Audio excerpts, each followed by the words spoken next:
Are you using QuickBooks to manage your business expenses but entered a supplier bill with the wrong details?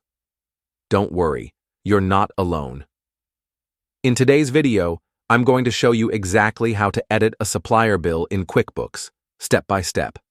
Whether you need to fix the amount, change the supplier information, or update the bill date, this 2025 guide will help you correct mistakes quickly and accurately without messing up your financial records.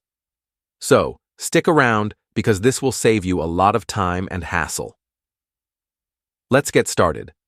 First, log into your QuickBooks account and open your company file.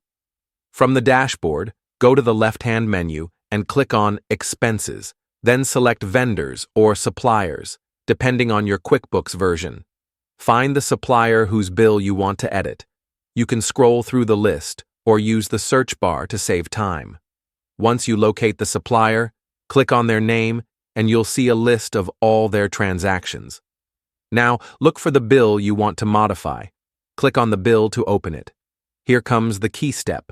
Click on the Edit or More option, usually located at the bottom or top of the screen. This will allow you to make changes to the bill details, such as bill date. If you entered the wrong date, simply adjust it. Amount or items. Correct the numbers or update the products/services. Category or account.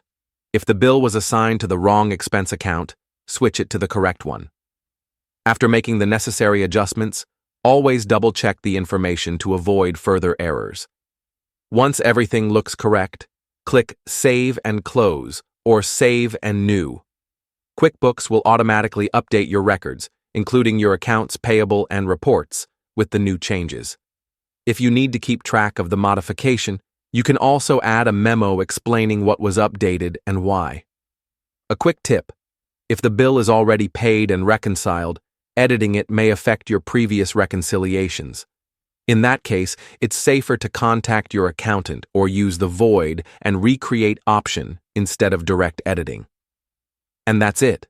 You've successfully learned how to edit a supplier bill in QuickBooks without messing up your accounts. Always review your changes carefully to keep your books clean and accurate. If you found this guide helpful, hit the like button, subscribe for more QuickBooks tips, and leave a comment if you want me to cover any other QuickBooks topics. Thanks for watching, and I'll see you in the next video.